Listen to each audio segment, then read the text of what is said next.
Taktik pasukan Chechnya lawan resimen Azov pakai drone pengintai hingga deteksi ancaman.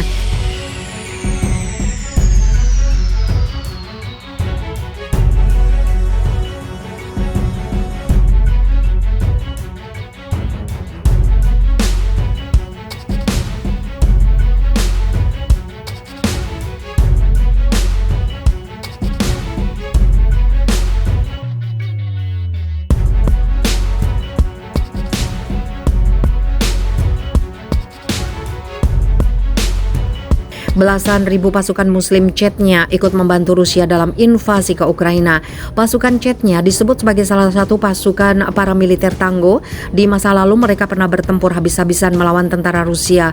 Luar biasanya, pasukan Chechnya dapat memukul mundur tentara Rusia. Pasukan Chechnya disebut memiliki sejumlah taktik untuk menang di medan perang.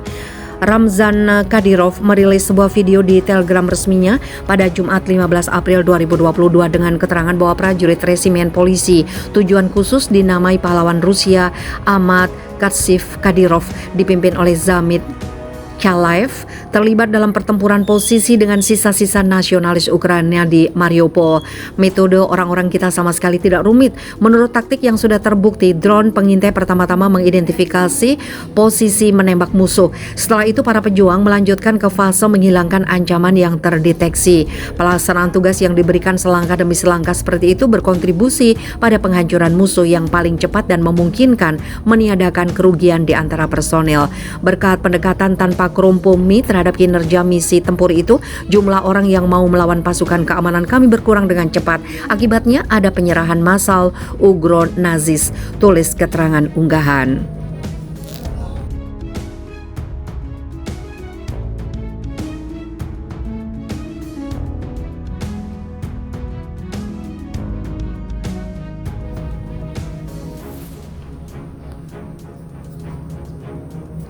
Negara NATO ini menyerah siap ikuti syarat dari Rusia. Ketergantungan sejumlah negara Eropa terhadap minyak dan gas Rusia tidak dapat dibantah. Ada yang bersikeras untuk menolak impor komoditas dari Rusia, ada yang juga akhirnya menyerah. Menteri Luar Negeri Hungaria Peter Szijjártó mengkonfirmasi kepada CNN Internasional bahwa negaranya akan menggunakan skema pembayaran yang diberlakukan oleh Moskow untuk membayar minyak dan gas. Sebanyak 85% pasokan gas kami berasal dari Rusia dan 65% pasokan minyak kami berasal dari Rusia. Mengapa? Karena itu ditentukan oleh infrastruktur.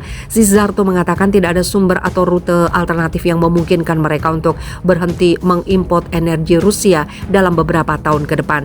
Di bawah skema pembayaran Rusia, importir harus membuka dua rekening bank di Gazprom Bank, yaitu rekening mata uang asing dan rekening rubel. Hasil penjualan dibayarkan dalam mata uang asing dolar atau euro, kemudian dikonversi oleh Gazprom Bank ke dalam akun rubel. Beberapa negara lain dilaporkan menggunakan skema tersebut.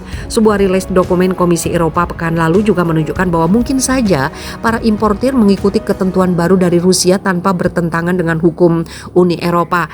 Para pakar mengatakan sistem pembayaran Rusia memungkinkan Moskow mengakses sumber energinya terlepas dari sanksi yang diberlakukan terhadap mata uang asing. Sebelumnya, Rusia resmi memutuskan untuk menyetop aliran gas ke dua negara Eropa, Polandia dan Bulgaria. Hal itu dilakukan karena kedua negara ini menolak untuk membayar gas dengan rubel. Penggunaan mata uang rubel adalah balasan Rusia ke negara yang dianggap tidak bersahabat karena memberi sanksi akibat serangan Kremlin di Ukraina. Pengumuman sudah diberitahukan sejak akhir Maret.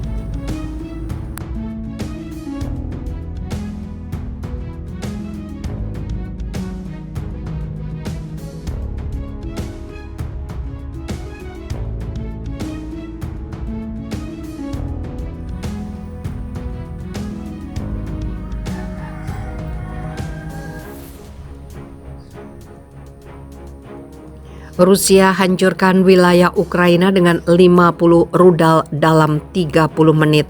Pejabat Ukraina melaporkan bahwa Rusia meluncurkan lebih dari 50 serangan rudal di wilayah Sumy Oblast pada Rabu 27 April pagi, membuat kota yang sudah rusak itu hancur berkeping-keping.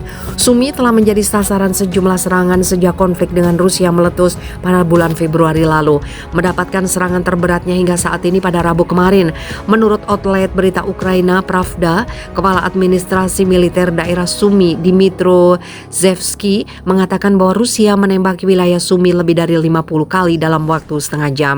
Rusia sekali lagi secara provokatif menembaki wilayah kami dengan mortir, kata Zevsky dalam sebuah postingan di akun Telegramnya. Lebih dari 50 serangan dalam setengah jam terakhir, kerugian sedang diklarifikasi, imbunya seperti dikutip dari Newsweek Kamis 28 April.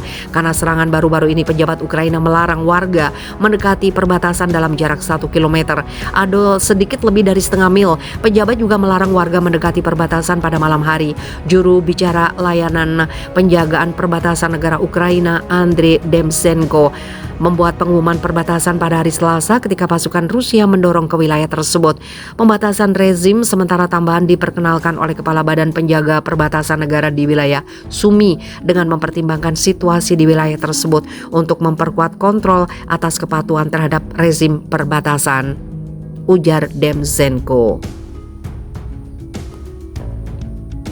Khususnya setiap pergerakan warga sipil di wilayah sepanjang perbatasan negara selebar 1 km serta pergerakan orang dan kendaraan serta segala jenis pekerjaan di luar pemukiman pada malam hari dilarang.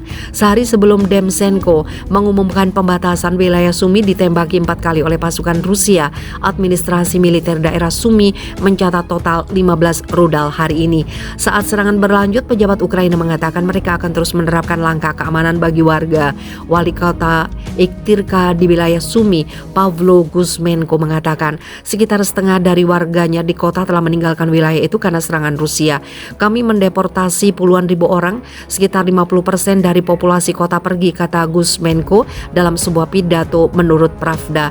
Total populasi kita 48 ribu, lalu ada 20 ribu. Hingga 26 April, kantor Komisaris Tinggi PBB untuk Hak Asasi Manusia telah mencatat 5.939 korban sipil sejak perang dimulai. Sebagian besar korban sipil yang tercatat disebabkan oleh penggunaan senjata peledak dengan area tumbukan yang luas, termasuk penembakan dari artileri berat dan beberapa sistem peluncuran roket serta rudal dan serangan udara, kata OHCHR dalam rilisnya. OHCHR percaya jumlah sebenarnya korban mungkin jauh lebih tinggi. Jumlah ini tidak termasuk kemungkinan korban dari serangan rudal pada hari Rabu.